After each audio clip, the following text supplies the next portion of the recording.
बार patients को लगता है कि मैंने डेंटल क्लिनिक में जाके दांतों की सफाई करवाई है, जिसकी वजह से मेरे दांतों में गैप आ गया है और सेंसिटिविटी बढ़ गई है। पहले तो ऐसा कभी था नहीं। अब क्या करना चाहिए जिसकी वजह से गैप कम हो जाए या फिर सेंसिटिविटी कम हो जाए? तब उन्हें ऐसा लगता है कि ये जो गैप हुआ है या सेंसिटिविटी बढ़ गई है, ये डेंटल क्लीनिंग की वजह से हुई है। मैं डॉक्टर शुभी गुप्ता पस्तूर। आज हम इस वीडियो में डिस्कस करेंगे कुछ क्वेश्चंस और पेशेंट्स के डाउट्स जो डेंटल क्लीनिंग से रिलेटेड रहते हैं कि डेंटल क्लीनिंग करवाने के बाद उनके दांतों में गैप क्यों आ जाता है। इसके अलावा कुछ होम रेमेडीज जिससे आप अपने मसूड़ों को ठीक कर सकते हैं। तो चलिए वीडियो को स्टार्ट करते हैं। बट बिफोर स्टार्टिंग, अगर आप चैनल पर नए हैं तो चैनल को सब्सक्राइब जरूर कर दें और बेल आइकन को प्रेस करना ना भूलें ताकि नई वीडियोस आने का नोटिफिकेशन आपको मिलता रहे।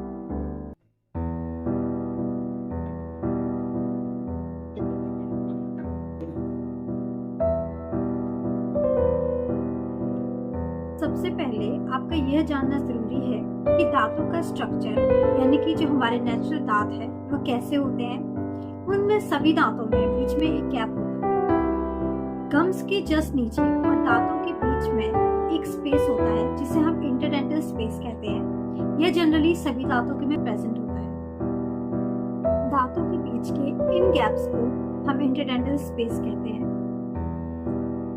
कई बार हम रात में खाना खाने के बाद ब्रश नहीं करते हैं, या तो फिर अगर करते भी हैं तो ब्रश करने का जो तरीका है वो सही नहीं रहता है, जिसकी वजह से जो फूड पार्टिकल्स होते हैं वो हमारे इंटरडेंटल स्पेस यानी कि जो ये गम्स है और दांतों के बीच का जो गैप है उसमें फंस जाते हैं।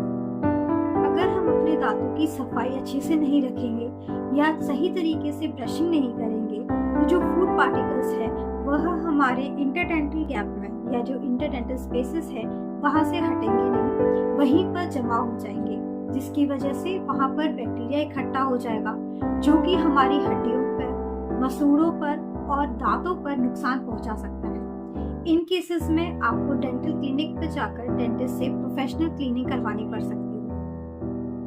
दांतों के अंदर बैक्टीरिया इकट्ठा होने की वजह से एक परत जमा हो जाती है जिसे हम कैल्कुलस कहते हैं।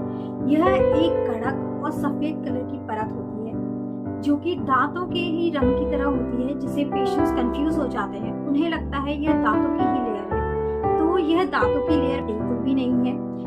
ये जो लेयर है इसे हम कैल्कुलस कहते हैं जो कि बैक्टीरिया की वजह से हुई है।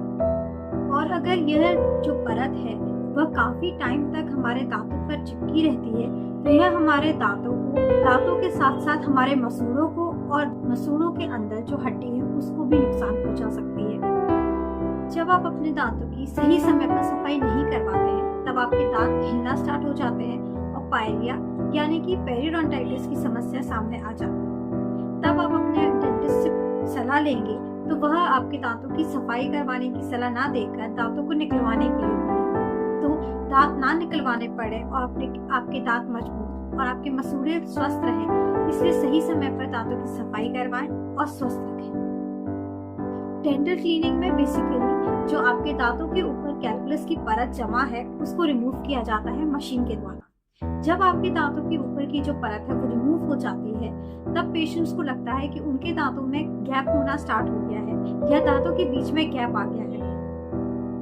डेंटल क्लीनिंग के बाद जो हमारे दांतों के बीच के इंटरडेंटल स्पेस है उसमें गंदगी जो जमा थी जिसे हम कैल्कुलस कहते हैं उसको रिमूव करने के बाद वहाँ पे जो गैप आ गया है, पेशेंट्स को लगता है कि हमारे दांतों में पहले ये गैप नहीं था, क्लीनिंग के बाद ये गैप आ गया और गैप की वजह से हमारी जो जीभ है उसी जगह बार बार टच करती है। ओरल कैविटी में कोई भी चीज न्यू हो या फिर कोई भी गैप हो तो हमारी जीभ बार बार वहीं पे टच करती है, जिसकी वजह से पेशेंट्स को पहले काफी अनकंफर्टेबल फील होता है और उन्हें थोड़ा थोड़ा नया नया सा फील होता है।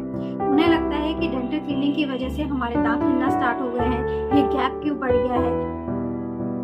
लेकिन ऐसा कुछ भी नहीं है। जो पेशेंट सोचते हैं गैप आ गया है, वह हमारे दांतों में नेचुरली पहले से प्रेजेंट रहता है, बस गंदगी की वजह से वो जो गैप था वो कैलकुलस ने ब्लॉक कर रखा था। डेंटल क्लीनिंग क्या होती है और कैसे की जाती है, ये हम आपके साथ डिस्कस कर चुके हैं। अब डेंटल क्लीनिंग करवाने के बाद कुछ होम रेमेडीज हैं जिससे हम अपने दांतों की सफाई अच्छे से मेंटेन रख सकते हैं और अपने मसूड़ों को स्वस्थ कर सकते हैं, वो अब हम आपके साथ डिस्कस करेंगे। सबसे पहले इसमें आता है हमें अपने दांतों की सफाई कैसे मेंटेन रखनी है। सफाई होने के बाद डेंटल क्लिनिक में आपने सफाई करवा ली, लेकिन उसके बाद भी हमें घर पर अपनी खुद से सफाई मेंटेन करनी है ताकि जो गंदगी हमारी हटी हुई है वो दोबारा से वापस ना आए और हमारे दांत फिर से गंदे या फिर हमारे मसूड़े खराब ना हो जाए। तो उसके लिए अच्छे से प्रॉपर ब्रश करें, ब्रशिंग टेक्निक को फॉलो करके अच्छे से प्रॉपर उसकी सफाई करें, फ्लॉसिंग करें।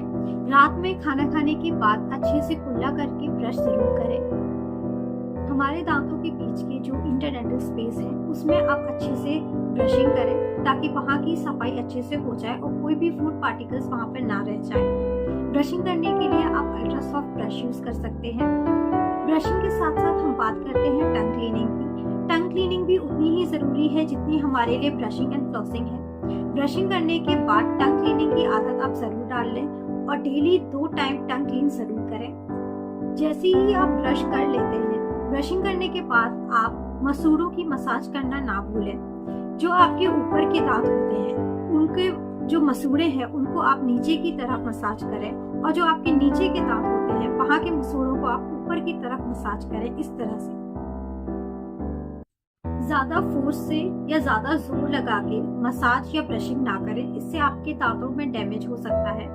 मसाज करने के लिए आप गम ऑयल या गम पेंट का इस्तेमाल कर सकते हैं।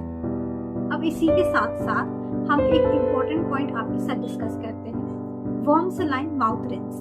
अब वार्म सलाइन माउथ रिंस होता क्या है? तो वार्म सलाइन माउथ रिंस का मतलब है गुनगुने पानी में नमक डालकर उसके कुल्ले करना।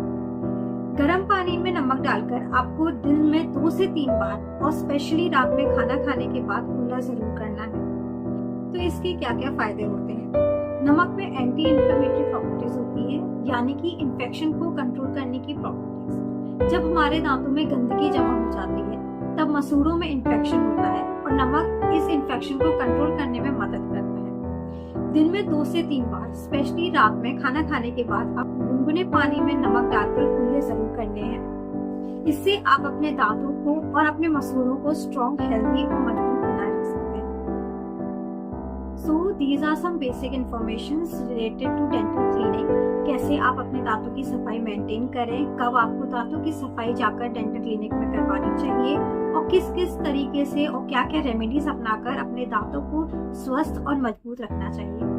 आई होप आपको हमारी ये वीडियो पसंद आई हो और इसी तरह डेंटल रिलेटेड वीडियोस को जानने के लिए और देखने के लिए आप हमारे चैनल को सब्सक्राइब करें और शेयर करें।